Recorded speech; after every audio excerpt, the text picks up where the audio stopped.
Aquí tienes otro vídeo de la Ley 39/15.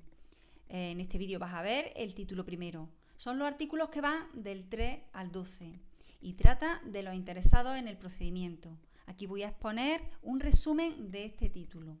También decirte que en la página web marianoposiciones.com voy a ir subiendo poco a poco estos vídeos adaptados al formato PDF para que puedas descargarlos fácilmente. Bueno, pues lo primero que voy a hacer va a ser, de una forma muy resumida, darte unos conceptos que pueden serte útiles para comprender estos artículos, pero ya te digo, son unos conceptos que están muy resumidos. Bueno, el primer concepto es persona física o natural, y en el derecho se utiliza este término para referirse a la persona individual, es decir, para una sola persona y que es titular de derechos y de obligaciones. El siguiente, persona jurídica, y es una agrupación o un colectivo de personas físicas, pues que se unen para cumplir un objetivo, con un fin, que puede ser con o sin ánimo de lucro. Esta agrupación pues tienen capacidad suficiente para adquirir derechos y contraer obligaciones, y tienen capacidad, por lo tanto, para actuar como sujetos del derecho.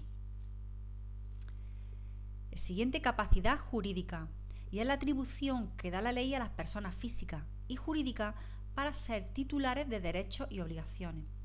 Toda persona desde el nacimiento posee capacidad jurídica, es decir, tiene aptitud para ser titular de derechos y obligaciones. Y capacidad de obrar. La capacidad de obrar supone la atribución por el ordenamiento jurídico, es decir, por las leyes, a las personas físicas y jurídicas de la capacidad de actuar y poder ejercer los derechos y obligaciones que las leyes le otorgan. Verán, tenemos capacidad jurídica, es decir, somos titulares de derechos y obligaciones, y tenemos capacidad de obrar, cuando podemos ejercer esos derechos y esas obligaciones. Por ejemplo, un bebé recién nacido pues tiene derechos y obligaciones, tiene capacidad jurídica, pero pues evidentemente pues no puede ejercerlo, entonces necesita de una persona que lo ejerza por él. Y igualmente pues puede ocurrir cuando una persona pues está incapacitada para poder ejercer esos derechos y obligaciones. Entonces, tienen capacidad jurídica, pero no tienen capacidad de obrar.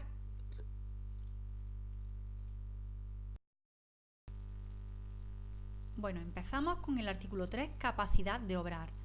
Y nos dice que a los efectos previstos en esta ley tendrán capacidad de obrar ante las administraciones públicas las personas físicas o jurídicas que ostenten capacidad de obrar con arreglo a las normas civiles. Y un ejemplo, el Código Civil reconoce esta condición a la persona mayor de edad no incapacitada y a la persona emancipada, pero esta última pues para ciertos casos y con ciertas restricciones. Los menores de edad para el ejercicio y defensa de aquellos de sus derechos e intereses cuya actuación esté permitida por el ordenamiento jurídico sin la asistencia de la persona que ejerza la patria potestad, tutela o curatela.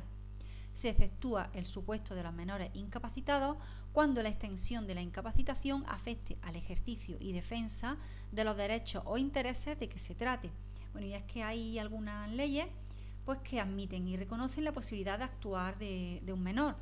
Y pues también tenemos que tener en cuenta el artículo 162 del Código Civil, que nos dice que los padres que ostenten la patria potestad tienen la representación legal de sus hijos menores no emancipados, y se exceptúan los actos relativos a derechos de la personalidad u otros que el hijo, de acuerdo con las leyes y con sus condiciones de madurez, pueda realizar por sí mismo.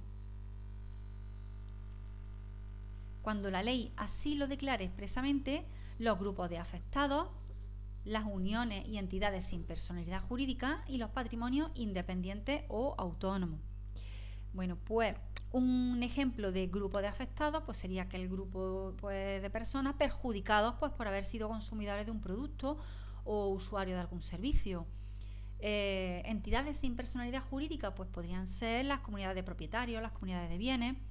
Los patrimonios independientes o autónomos pues son aquellos conjuntos de aquel patrimonio, aquellos bienes que transitoriamente o momentáneamente no tienen titular. Un ejemplo muy claro pues sería la herencia yacente, y es que pues, cuando una persona muere, hasta que la herencia es aceptada por los herederos, pues los bienes de ese difunto pues no tienen titular.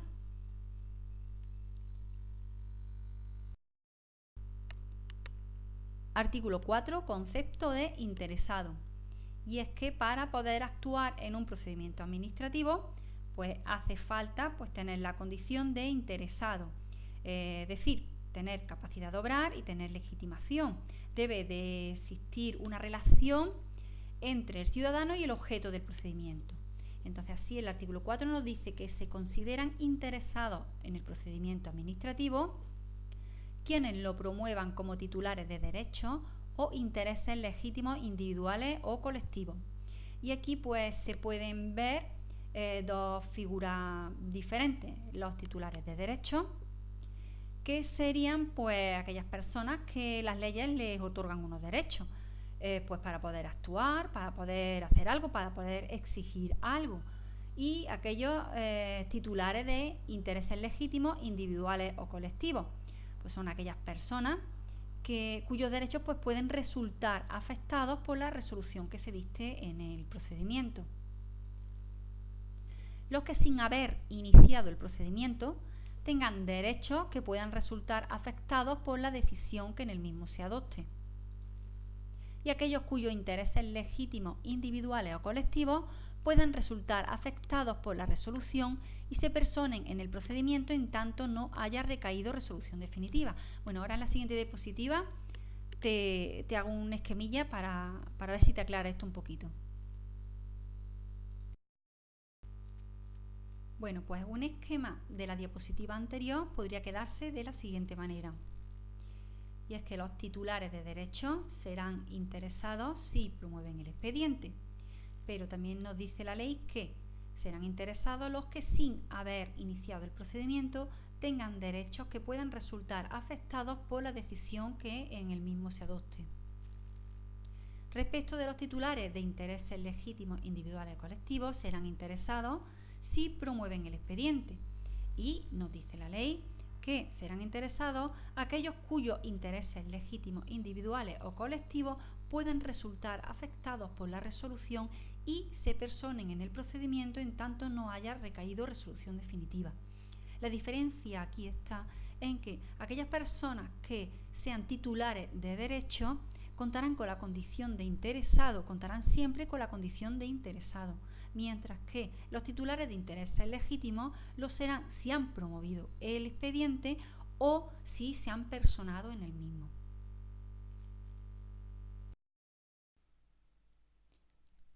Bueno, pues el artículo 4 continúa diciéndonos que las asociaciones y organizaciones representativas de intereses económicos y sociales serán titulares de intereses legítimos colectivos en los términos que la ley reconozca. Un ejemplo de este tipo de asociaciones y organizaciones sería la Asociación de Consumidores Facua. Cuando la condición de interesado derivase de alguna relación jurídica transmisible, el derechohabiente sucederá en tal condición, cualquiera que sea el estado del procedimiento. Bueno, pues un ejemplo sería una persona que es propietario de una vivienda y por cualquier motivo tiene que iniciar un procedimiento administrativo relacionado con esa vivienda. Si durante la tramitación del procedimiento fallece el titular de la vivienda, el propietario, la persona que la herede se convierte en derechohabiente, es decir, ocupa el mismo lugar de interesado que tenía el promotor inicial de este expediente.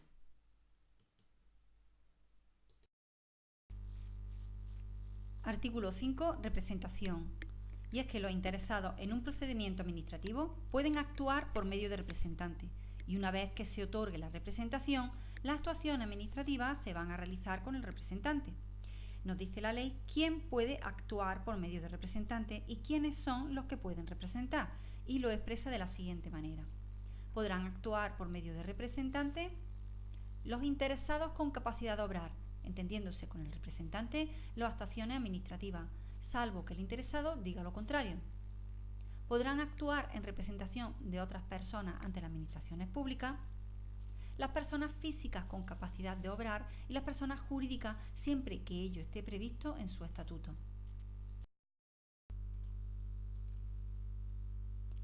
Deberá acreditarse la representación para formular solicitudes, presentar declaraciones responsables o comunicaciones, interponer recursos, desistir de acciones y renunciar a derechos en nombre de otra persona. Para los actos y gestiones de mero trámite se presumirá aquella representación.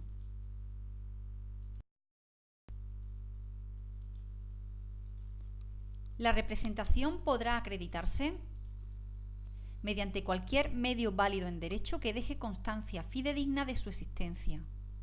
A estos efectos se entenderá acreditada la representación realizada mediante apoderamiento apud acta efectuado por comparecencia personal o comparecencia electrónica en la correspondiente sede electrónica o a través de la acreditación de su inscripción en el registro electrónico de apoderamiento de la administración pública competente. Bueno, pues es decir, la representación se podrá realizar tanto por un documento público como por un documento privado y también por medio de apoderamiento apud acta, que se hará por comparecencia personal o comparecencia electrónica en la correspondiente sede electrónica o a través de la acreditación de su inscripción en el registro electrónico de apoderamiento de la administración pública competente. La falta o insuficiente acreditación de la representación no impedirá que se tenga por realizado el acto de que se trate, siempre que se aporte aquella o se subsane el defecto dentro del plazo de 10 días que deberá conceder al efecto el órgano administrativo o de un plazo superior cuando las circunstancias del caso así lo requieran. Artículo 7. Pluralidad de interesados. Cuando en una solicitud, escrito o comunicación figuren varios interesados, las actuaciones a que den lugar se efectuarán con el representante o el interesado que expresamente haya señalado y, en su defecto, con el que figure en primer término. Artículo 8. Nuevos interesados en el procedimiento. Si durante la instrucción de un procedimiento que no haya tenido publicidad se advierte la existencia de personas que sean titulares de derechos o intereses legítimos y directos cuya identificación resulte del expediente y que puedan resultar afectados por la resolución que se dicte, se comunicará a dichas personas la tramitación del procedimiento.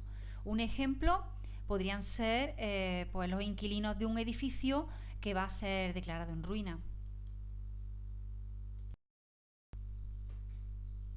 Capítulo 2. Artículo 9.1. Identificación y firma de los interesados en el procedimiento administrativo. Las administraciones públicas están obligadas a verificar la identidad de los interesados en el procedimiento administrativo mediante la comprobación de su nombre y apellido o denominación o razón social, según corresponda, que conste en el documento nacional de identidad o documento identificativo equivalente.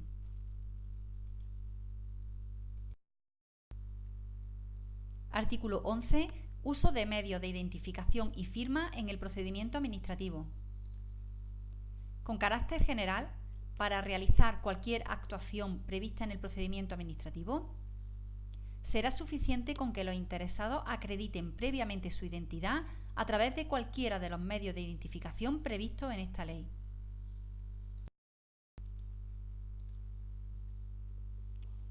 Las administraciones públicas solo requerirán a los interesados el uso obligatorio de firma para formular solicitudes, presentar declaraciones responsables o comunicaciones, interponer recursos, desistir de acciones y renunciar a derechos. Es decir, con carácter general hay que identificarse siempre, mientras que la firma es obligatoria solo en ciertos casos.